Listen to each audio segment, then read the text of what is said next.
Welcome to the Pivot. Mr. Jonathan Sprinkles, the author of 14 books, a TV personality, a celebrity business coach, an award-winning keynote speaker, and the founder of the Connection Lab.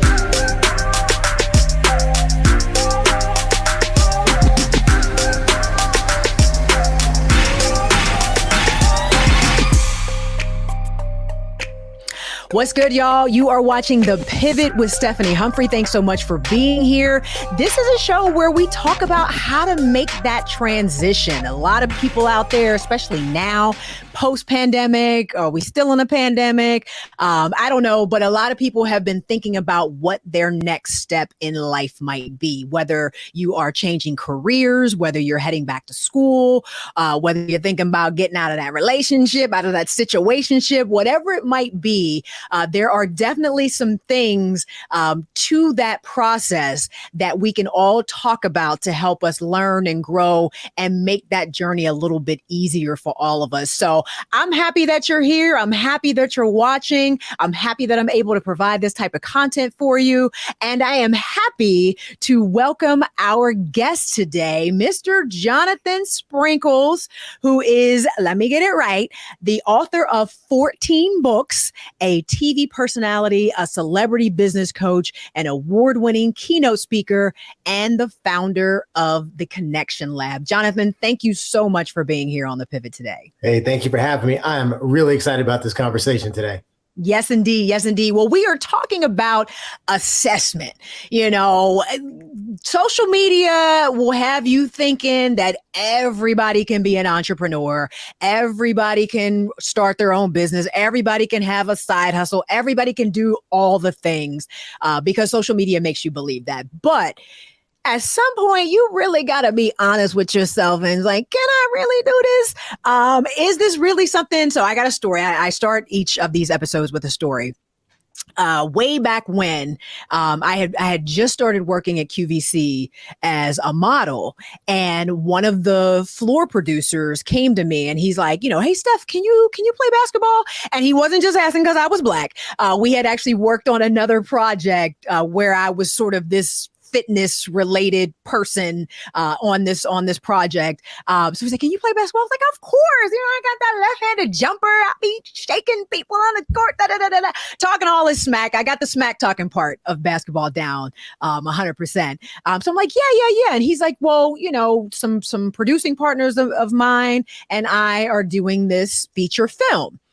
Take a look at the script. He literally handed me the entire script, like hard copy right then. He's like, take a look at the script. Let me know what you think. If you're interested, because it's a basketball themed movie, but we've been having some trouble getting actors that can play basketball because there was some NCAA thing where you couldn't use those players, much or whatever the case may be. They were having some trouble getting actors that could play ball. So he's like, take a look. Let me know.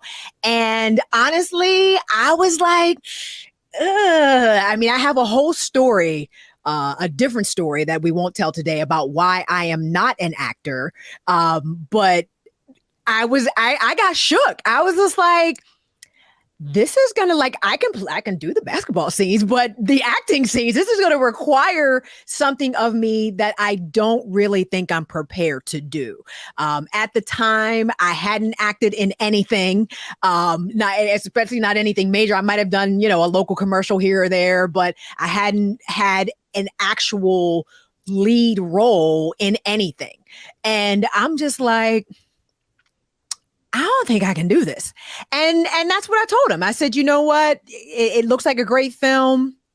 I would love to be able to help you out, but I just don't have the experience right now to do any of these roles any justice. I don't feel like I do. And if I don't feel like I do, then I don't.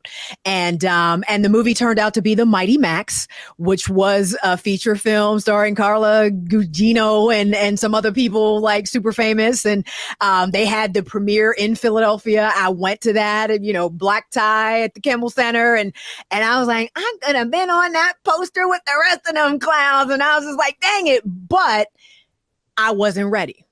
And I had to be honest with myself about the fact that I wasn't ready. So we're going to talk today about, among other things, about how we can tell if we're ready. So let's start there. How can people just do that work and be honest with themselves and really take that stock in what they have to know that they can do this thing? Well, first, that's an amazing story. And ironically, you said no. And the only difference between you and most movie stars is that you said no versus them saying yes. Mm-hmm. Because there's always a point where we have to learn. There's an expression. I coach a lot. I coach my son's teams and I do a lot of business coaching. So I'm oftentimes pushing people to the edge because I believe that all significant growth happens outside of our comfort zone. So as I'm pushing people, I remind them that every master had a first day in the gym.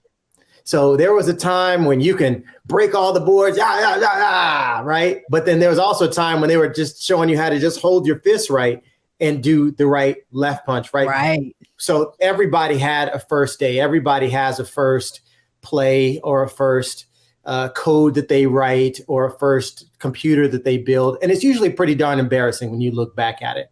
So just know that that's part of the process. I completely understand you saying, I just can't do the role honor. However, there have been so many stories of people who were, quote, punching above their weight, people who said, look, I'm going to take the order, I'm going to get the business, and then I'll go and figure out how to do it. That's not always the best way to do it if you know that you will not have time to go back and learn the skills necessary. Right. It makes for a great Instagram story if you say, oh, I took the big contract and I didn't even know anything about the industry. Well, that's also sometimes a lack of integrity because you promised that you could do something and now you have people expecting you and they're telling their boss that they're going to get something. Okay. But if you know that this is something that's close to what you've been doing and it's aligned with what you've been doing, that you have the ability to do it, you just need you just either need contacts or context, and it makes sense for you to take that jump. I'll give you a great example. So I also had a story as well when I was working at Dell Computers. I got started as a computer salesman just out of college.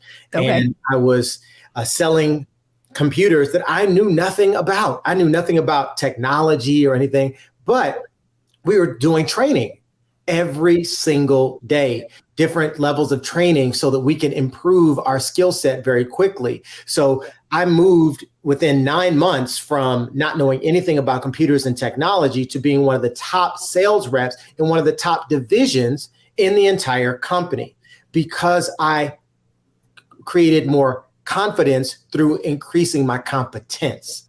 And so it felt less like imposter syndrome and more like me just having a big dream and then walking and working to fulfill that dream.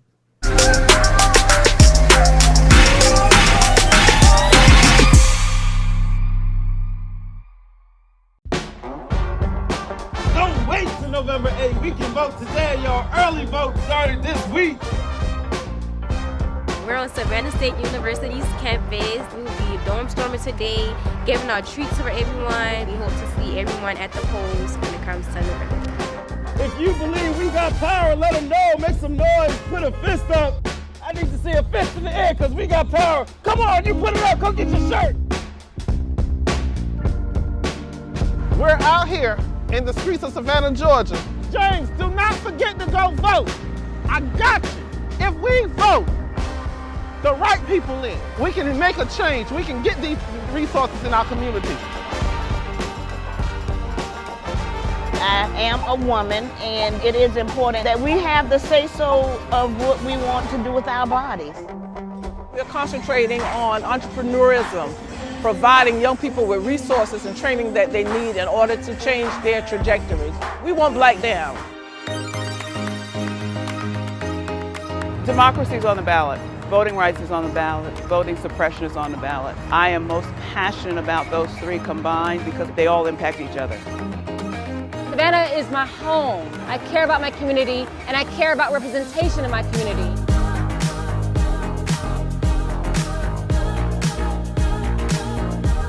Our voices are still going to be heard no matter what kind of obstacles try to come up against us to stop us from voting. We're still going to be standing our ground.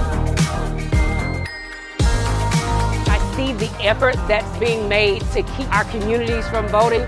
So that makes me realize it's even more important, because if it wasn't important, they wouldn't be fighting to make sure we couldn't vote. This doesn't stop this year. This is a forever movement. We're going to exert our power as a people, walk in our rightful place. We're going to change our communities, fight for our communities, and build our communities.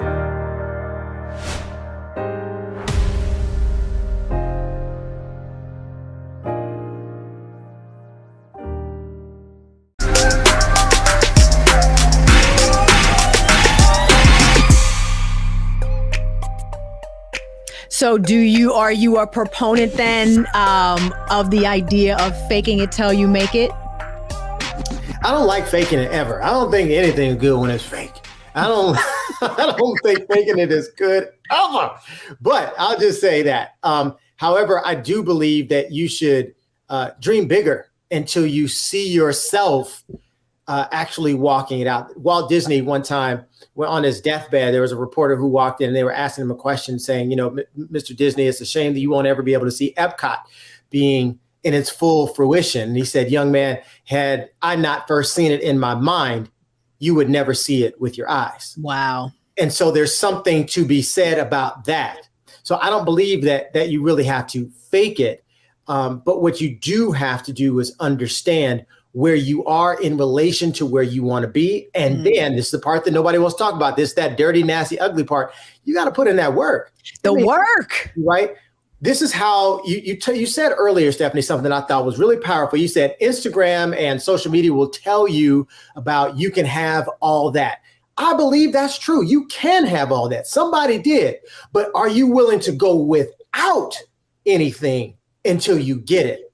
Because most entrepreneurs are, if you say you want entrepreneurship for the money, if you want this idea for the money, that's the worst reason to ever do it. The absolute worst. You will be the poorest that you've ever been. And oftentimes, not only not having any revenue, but also having debt to overcome when you have a business of your own. It's not about how great you can be. Entrepreneurship is how bad you can be, but still be willing to get back up and try it again. To keep going. Yeah. I tell people all the time, I'm like, this life ain't for everybody. Everybody ain't built for this life. And you really have to lock in, laser focused on the why. Mm-hmm. Why are you doing this? Money is not going to sustain you as a reason. I mean, there may be some people out there that are literally just so consumed with the idea of becoming rich that it can get them there. It can fuel them, but that's rare. That is really rare. And you need to be very clear on why you want to do this, because you're going to need something else other than the money to keep you in this space and in this game long enough to even be successful. And people don't understand. And like you said, it is about the work. And people always ask me, how did you? I was like, I just hung in there. I ain't got no secrets. You know what I mean? I wish I did. I would sell you something if I had something to sell you, but I don't have nothing to sell you. All I got is the work. I worked really, really hard until something happened. And I stayed the course. I worked really hard and I hung in there. Like there really isn't any other strategy or secret or method or anything that I can tell somebody on how to do it. And I appreciate you saying that, because I don't think that message gets heard enough, and I don't think we can say it enough. So yeah, so that work, y'all. Yeah, in 2020, I started taking up running, not out of physical fitness, but really out of mental fitness, because things were just so tough. I just needed to get out of the house. My son was across the hall doing school, and so it was just tough on both of us. And we said, look, let's just go outside. Let's go for a run. And 1 mile turned into 2 turned into 3, so on and so forth. Within a few months, we ran our first half marathon together. What I learned through that was was that, anybody can do it. It really is true. Anybody can do it, but and everyone has the ability to do it, but not everyone has the patience, right? That's it. Anybody can be great at business, but not everybody has the patience. Not everybody is willing to wait for it. So how do you know if you're willing to wait? So you have to ask yourself these questions. Even if I got nothing from this, do I still feel like I am willing to get back up? How long am I willing to go with no results in this area and still approach it with the same level of enthusiasm as I did the first day? You ask yourself these really tough questions. That's how you know when something is for you and something isn't. The reason why you said no wasn't because you didn't have the talent. It's likely because you didn't have the passion for it, right? I didn't. You hit the nail on there. I hadn't really thought about why I said no. I just kind of assumed that you need a certain level of skill to be an actor. I didn't feel like I had that. And I didn't necessarily care to go and get it for various reasons. So you're right. The passion for it just wasn't there. Yeah. So let's use your life as a case study. So you were an engineer, right? So you have a brilliant mind. You're probably tinkering with things your whole life, got in trouble for breaking stuff and all of that stuff, right? Right. But were you born knowing engineering? No.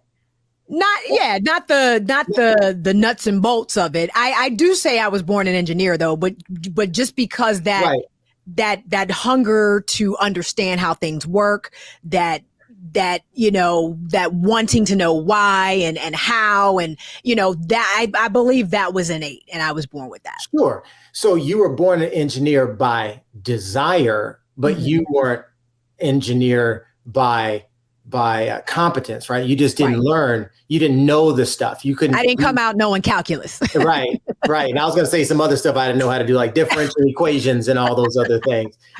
So all of those things. So now you're on television.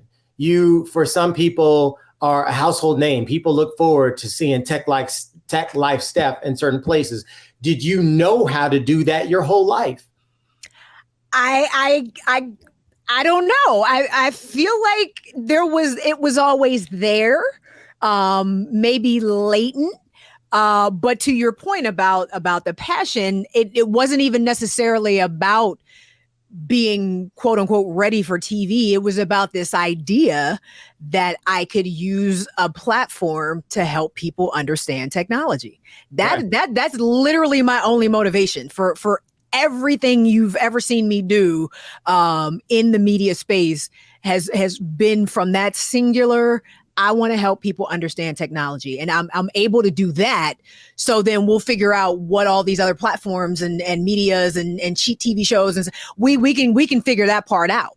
Yeah. So believe it or not, you don't have to worry about the fact that you're not saying yes to all my questions. It's okay. It's all right. So because you're actually proving the point. So the point is that the skills all came later. Right. But the seed was planted in you in what feels like from birth, right? That seed has always been there. I always had a mind for this. I always wanted to help people. That's how you know the thing is there for you. So part of my work is helping people to connect the dots, to figure out the difference or to build the bridge between what they're paid to do and what they're made to do. Ooh, I like that. I like that. And that is a big part of the assessment. I mean, I think that's people's problem too, when they decide to make this pivot, this grand transition. I'm going to be this new thing. I'm going to open up this business. They're doing things that don't speak to them as that innate, I was born to do this thing. They're chasing latest trends. Somebody now heard real estate was the thing. So now I'm gonna start flipping houses or Forex or Bitcoin or whatever the latest hottest thing is. That's what you're chasing. And you really do become this jack of all trades and master of none. And you don't even care about any of the things you're actually doing. And that's why you're able. I have a couple of friends like that every 6 months, it's a new multi-level marketing scheme, a new MLM, and no, but this one is going to be the one. This is really going to be. I'm like, but it's not, because you don't care about it, and you didn't care about the last one because you didn't care about it long enough to stick with it to see if it was going to work. You won't care about this one long enough to stick with it to see if it's going to work. So I think, that's probably the most important part of assessing your readiness for something is this something I am actually passionate about? Do I care enough about this thing, to your point, to do it if I'm not making a whole lot of money right now? How long am I going to hang in there while I ain't making no money right now? Because this is something that speaks to me, something that is innate, something that I was born to do.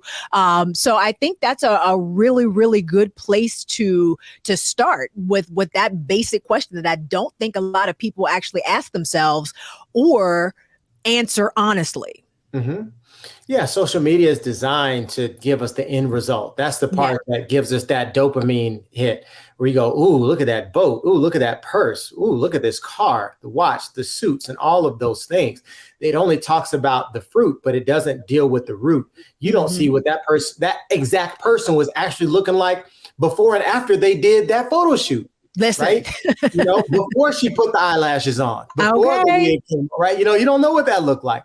And so we don't really deal with that aspect of it. And so this is where we have to start doing that real deep work. I truly believe, though, that God has given everybody a gift. Steve Harvey gave the best definition I've ever seen. We used to work together at the Disney Dreamers Academy for 10 years. He said this. He said, you know your gift because it is the thing that you get the best results in with the least amount of effort. Like, it's easy for me. Math probably came very easily for you. That's not my testimony, right? Right. And if you gave me a spreadsheet and asked me to do your taxes, Stephanie, we're both going to jail. Right. So that thing that wasn't me. But when I could storytell, leading, helping people, that was always innate in me. If I had to write one paragraph, I'd write a full page. Those things are always in me. But what I've discovered is that there's really two types of people in this world. There's people who have discovered their gift and those who have not. That's right. If you have not discovered your gift, you will be forced to work with other people who have seen the value of your gift.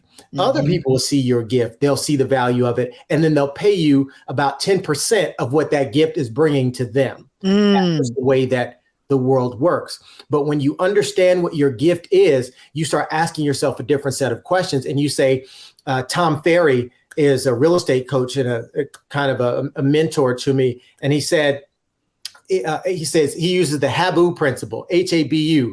What is the highest and best use of this gift? If you know that you're really good with people, if you know that you're really good at organizing, if you know that you're really good at poking holes and creating, finding the challenges in things, if you're really good at working with people and galvanizing groups of people, what's the highest and best use that I can attribute to this gift or this skill that I have? And then that's how you turn that into something that can create revenue for you. Yep.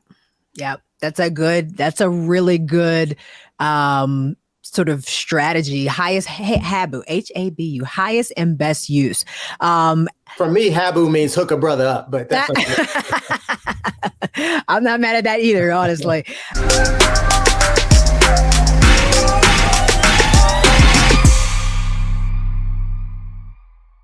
When you talk about blackness and what happens in Black culture, we're about covering these things that matter to us, speaking to our issues and concerns. This is a genuine people-powered movement. There's a lot of stuff that we're not getting. You get it, and you spread the word. We wish to plead our own cause.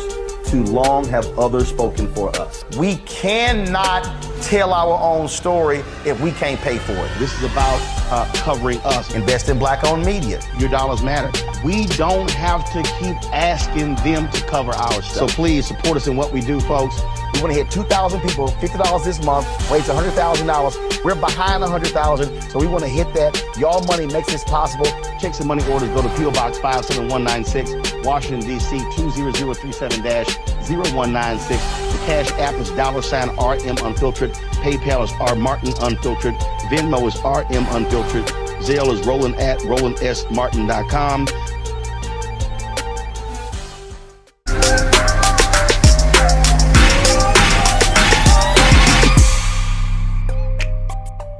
Let's talk about the different ways we can assess ourselves. So, we're looking at our passion, we're looking at our skills. What are some other things that we can do to kind of figure out where we are in the process? Yeah, well, I want this to really reach everybody. So by the way, Steph, I think we agree that entrepreneurship is not for everybody. It's not. Yes, some people, when you talk about the pivot, some people really do need to be in a structured environment. Mm-hmm. If you struggle with motivating yourself, this isn't for you. Right? If you would rather just be in bed, early in bed or stay late in bed, that's not for you. If you struggle with getting things done, this just isn't for you. And that's okay. And There's a lot of people who do really well in structured environments that will pay you a paycheck every couple of weeks. That's right. Good for you. That's fine. But here's what I believe everybody needs to understand. I believe that the good Lord gives us two bank accounts from which we can make withdrawals. One of them is our hurt. The things that have hurt you in your life, those things that have been some of the darker days in your life, the challenges that you experienced, that's a bank account that you've been given. I'll give you an example. I remember in college, I went to University of Texas at Austin, 53,000 students. And at the time, there were 1% Black students. Wow. And so there were kids all over the place, and I could walk for what felt like minutes and minutes all around all these people and not see any other Black people. Well, that was a problem. So there was a lot of ostracism, and I felt a lot of internal challenge with that. Well, when I left Dell to go speak, I decided I wanted to talk with students. I was really young. I was only 23 years old, but I wanted to go back and solve my yesterday. I wanted to make my yesterday better. And it worked out pretty well for me. I left, and within 6 years, I was voted National Speaker of the Year because people liked the fact that I could relate to them. I had no idea that I was being set up for such a grand finale. Mm-hmm. I had no idea that I'd be writing books about the very same situations that had me in therapy and had me feeling like I was less than and not enough. Because when you're in it, here's the thing, you will become what is called the empathetic expert. The empathetic expert is the person who is stuck in the situation, but now knows the way out. Right. Empathy means, Steph, I get it. Right. Expert means I know how to solve it. So one of them is our hurt. The other one is our heart. The things that you love, like technology, the things that you love, like cartoons, the things that you love, like helping people. Like Star Wars. Star Wars. There you go, right? And I'm sure that now you've been able to monetize all of these loves that you have. So in your life, these two bank accounts, you will be passionate about something. You will either say, I want to make sure nobody ever experiences this ever again. Mm-hmm. Or you will say, I want to make sure everybody can fall in love with this the same way that I have. Your heart and your hurts, both of those are bank accounts that you've been given. Wow. Wow. That's awesome. That is awesome. So now how do we know when it might be time to get a coach? Because I know you're a coach. This is what you do, basically. You help people identify strengths and challenges and connect the dots between, you said you said something earlier, between, you connect the dots between their passion and something or something. Oh, what you're paid to do, what you're made to do. Exactly. Yeah. So, you know, you obviously charge a fee for that, and as do many others. So when do we know that it's time to make that investment in ourselves and not just continue to be on this never-ending journey of self-discovery, trying things and throwing a bunch of stuff against a wall to see what sticks? When do we know that, hey, maybe I need a professional to come in here and help me really make this connection for myself? I remember when my son was born, my sister, who has 2 kids, sat us down and said, look, I'm going to tell you, I don't have any advice about how to raise children. I don't have any advice about how to do anything, because we're all learning on the job. But I will tell you this. This is what I know for sure. She said, here's how you keep yourselves sane. She said, hire the best help that you can afford. And that was the best parenting advice that I ever heard. And that's the same that is true for business. Right. Einstein said a problem can't be solved with the same mentality that created it.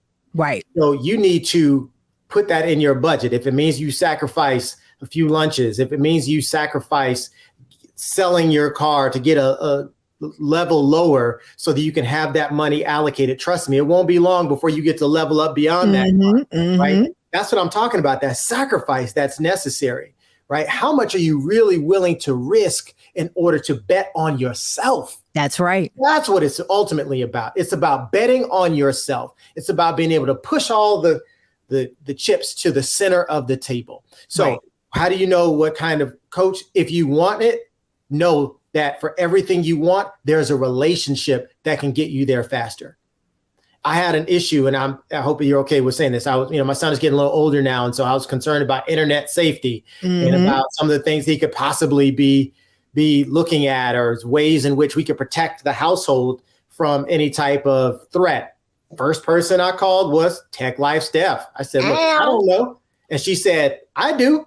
And I'll give you several examples. And ever since then, I've been at peace because of that relationship. So if you try to do it on your own, you're uncovered. You don't want to do it that way. Right. Michael Jordan, some people say greatest basketball player of all time, had a coach for every single aspect of it. Tiger Woods, he had a putting coach, a driving coach. All of the executives, they have coaches that they reach out to. We especially if you're talking about people of color, we tend to place a premium on toughing it out and resilience. And I figured it out. And I don't want to ask nobody for help. I don't need no help. Listen, been there. Well, look, you can either take it the long, expensive way, or you can take it the short way. And that short way means you're going to have to bet on yourself. And yes, it will mean that you'll have to alter your budget a bit. But I've had people come to me who have said, look, I'm going to sell my car and I'm going to get this beat up old car so that I can afford working with you. And we ended up doing so much money that it ended up changing their entire life. I'll give you one example of a person. I had a single mom work with me, and this is a very emotional story, so I'm gonna have to focus when I tell it. She came to me and she said, hey, this is where I am. And I said, okay, well, I need you to make this choice with your business. I need you to do this. I need you to go all in. And she just had a breakdown, just waterworks. She said, look, I've been poor. I've been at the bottom, and I'm not going to let my child be suffering like I did when I was a little girl. And I sat there and I looked at her. I said, I understand. I don't want that for you either. Trust me. I will not tell you anything that will not, and I can't already see how it's going to succeed. Right. And she cried and cried and cried and wiped her tears. And finally she said, okay. Within 6 months, she sold 10,000 copies of the book that I encouraged her to write. Wow. With the instruction of how to write it the way that I told her to. 10,000 copies. And she's gone on to create a 6-figure career. Listen, I know what it's like. And a lot of us want to avoid some of the struggle. Like, look, I've already been poor. I don't want to go back to that. I don't want to have to struggle. Well, when you have a coach, you get to learn from OPM. That's other people's magic. Right? You get to tap into other people's marketing. You get to tap in to other people's memories as well. So you get to tap into those kinds of things instead of having to go out and make those mistakes on your own. That's right. That's right. So now we know, like I said, we talk about social media, and not only does social media make you think everybody is popping, everybody and their mama is some kind of coach on social media as well. Exactly. Everybody a coach. They done got their little piece of paper certificate from some little 12-week program, and everybody and their mama is now some type of coach. What are 3 things you should look for when you're looking to hire a coach to help you make a transition in your life? Okay. So how honest can I be right now? Listen, this is on the internet, and if you know Roland Martin, Roland Martin, he keeps it all the way real. So please, we're gonna keep it Roland Martin real. All right, I'm gonna do it. We also don't want people to fall into that trap, because there are so many people out there peddling solutions that don't work, and peddling information that they haven't tested themselves, and peddling snake oil for lack of a better term.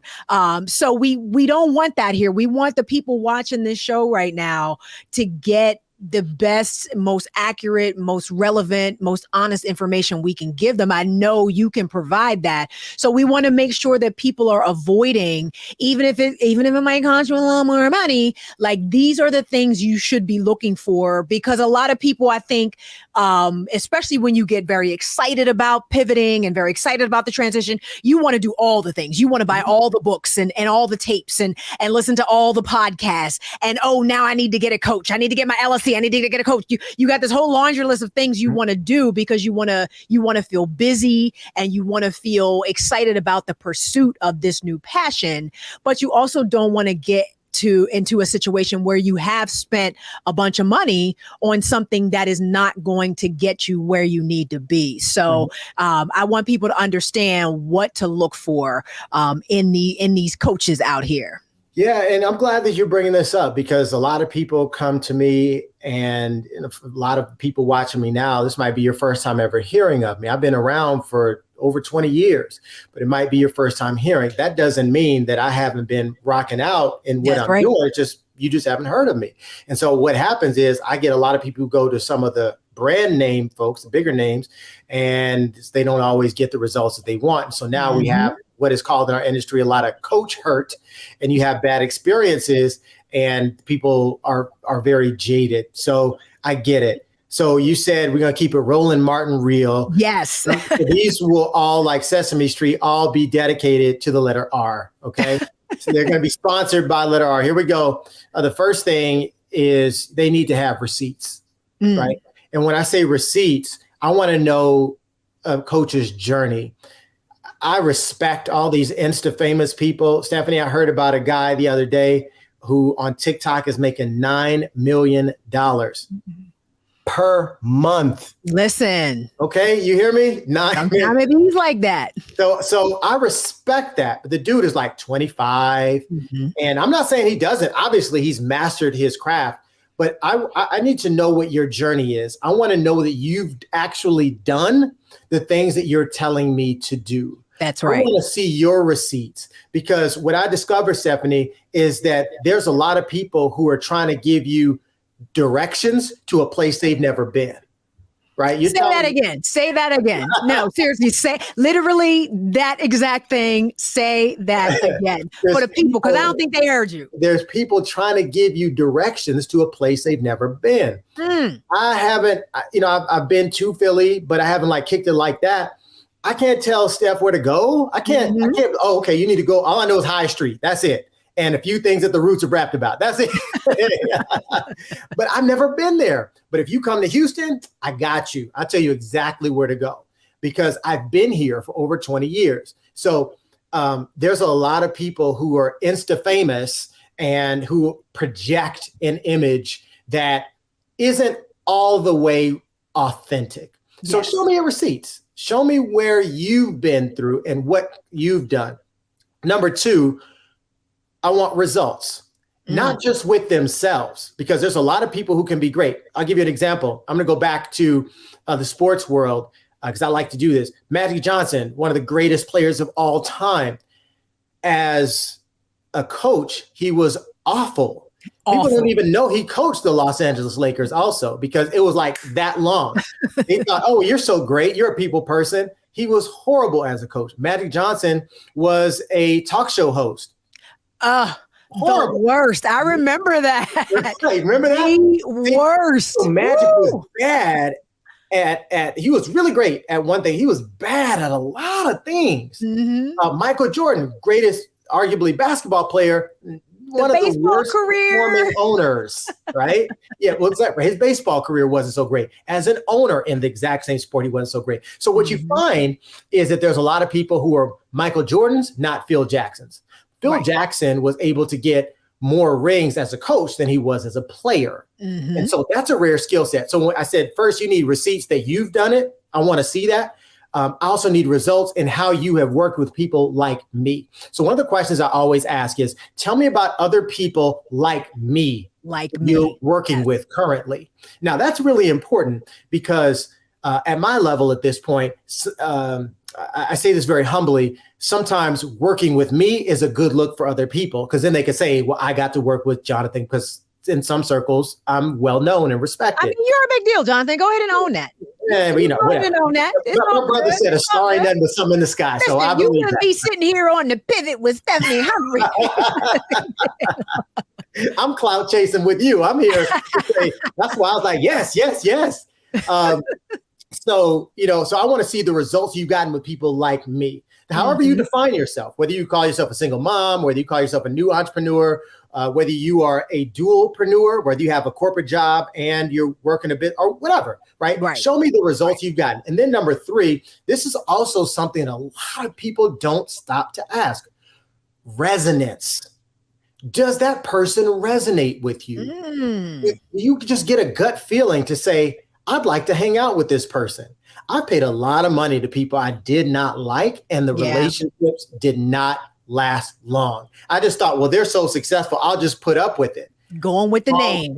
Wrong thing. So not everybody is a great energetic fit with you. Some people, if you're more relational and they're just like business. I don't have time. I don't want to know about you. I don't want to know about your personal life.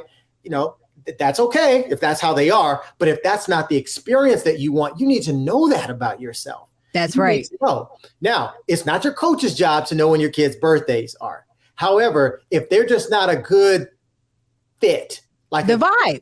If the vibe isn't right, then don't do it. Find somebody who is, because there is somebody who is a perfect fit for you. Resonance is extremely important. I just had a conversation just before we did the interview where somebody said that she showed me her Kolbe score, Kolbe. Are you familiar with that? I'm not. Okay, well, we'll talk about that later. But your Kolbe will tell you about how you initiate projects. Well, she's very heavy on what is called the fact finder side. She's going to ask a lot of questions. She wants to know every single thing. She's going to ask 200 questions before she takes the first step. I am heavy on the quick start side. So I'm going to just do it and then ask questions later. Well, unless we figure out how to meet in the middle, we're going to frustrate each other, because she's going to, by my perspective, going to be asking too many blank questions.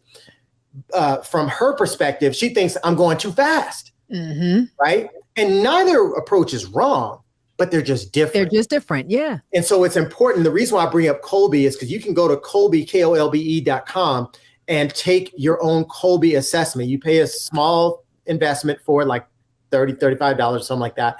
But now you find out who you are and what resonates with you, so that when you have people who are just like you, then it helps them to better speak in your language and you get it faster versus feeling like you're paying but not getting something from it. Right. And that's the worst feeling, when you just feel like you wasted money. It just all went down the drain. You could have basically lit it on fire and gotten the same type of result out of it. So I love those 3 things, because I think they are very important, and it lets you sort of easily and quickly hone in on the person that's going to be best for you as you move along this journey. So thank you for that.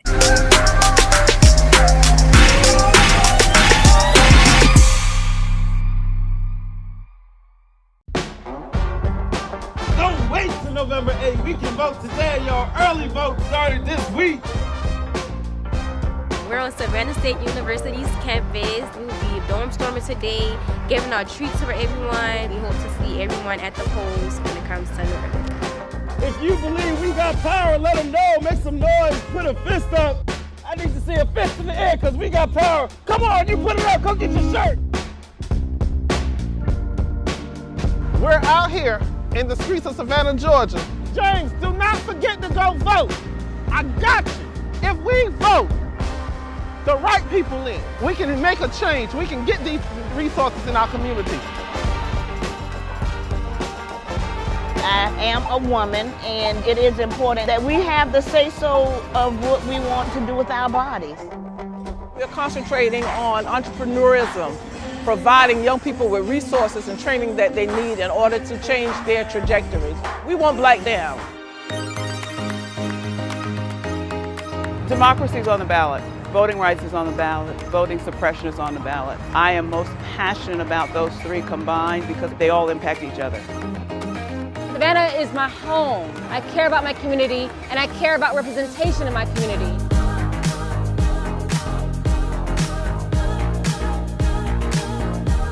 Our voices are still going to be heard no matter what kind of obstacles try to come up against us to stop us from voting. We're still going to be standing our ground.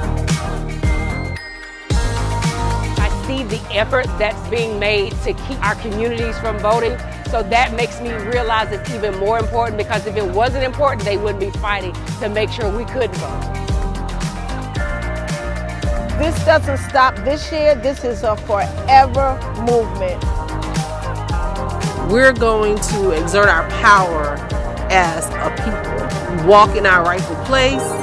We're going to change our communities, fight for our communities, and build our communities.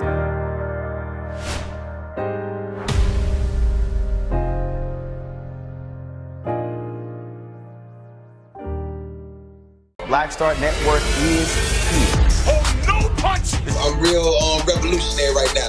Thank you for being the voice of Black America. All momentum we have now, we have to keep this going. The video looks phenomenal. See, there's a difference between Black Star Network and Black-owned media and something like CNN. You can't be Black-owned media and be scared. It's time to be smart. Bring your eyeballs home. You dig?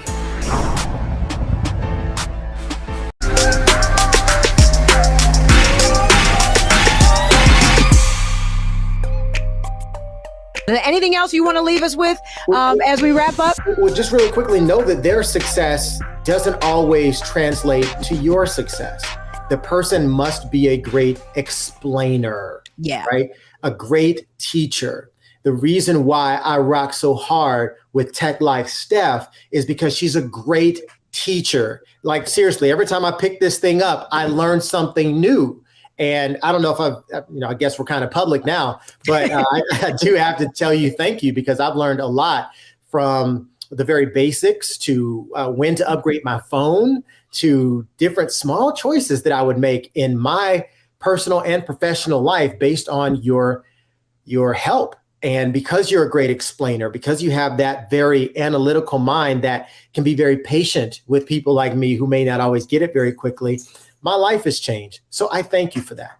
I appreciate that. I tell people my secret superpower is taking complex tech topics and breaking it down to be simple to understand. That's it. That's it. And you do it so well. Thank you. Thank you so much. And thank you again for being on The Pivot with Stephanie Humphrey. You guys can follow Jonathan all around the web, but check him out on IG specifically. I love the content you put on Instagram specifically, because it's very it's very motivational and aspirational without feeling untouchable. It's very relatable in its, you can do this. And it's not, because full disclosure, I'm not a motivational speaker kind of person. I'm very internally motivated. I'm very self-motivated. I don't need nobody telling me I can do it, because I know I can do it. So I like that stuff. I don't want to say doesn't work on me, because I can sit and listen to somebody that is a great speaker and be inspired, but I don't invest a lot of time in that kind of thing and in consuming that kind of content. But you do it in a way that's not you trying to be someone else's cheerleader necessarily. And I appreciate that. So that's why I actually watch your content as I scroll through Instagram, because it is actually informational at the same time as people are getting that motivation. They're getting that, come on, you can do it, you got this type of stuff, which we all need. But they're also getting some information. I'm all about relevant and actionable. That's everything I do needs to be relevant and actionable. Everything I consume needs to be relevant and actionable. And taking time out just to hear somebody say, you can do it, is not a good use of my time. It's just not. So I appreciate the fact that, you're giving me that, along with some stuff I can actually go and do to get this thing, popping. So definitely follow Jonathan at jsprinkles.com. He has a lot of great content out there, and it's just a dope brother. And I appreciate you. Thank you so much. This is an honor and a privilege. Finally, I get to say I was on the show. Finally, I'm telling you, Mama, I made it. Well, that is it, y'all. I hope you loved this episode. Thank you so much for watching. This was The Pivot with Stephanie Humphrey. Stay tuned. We got another one for you coming up next week.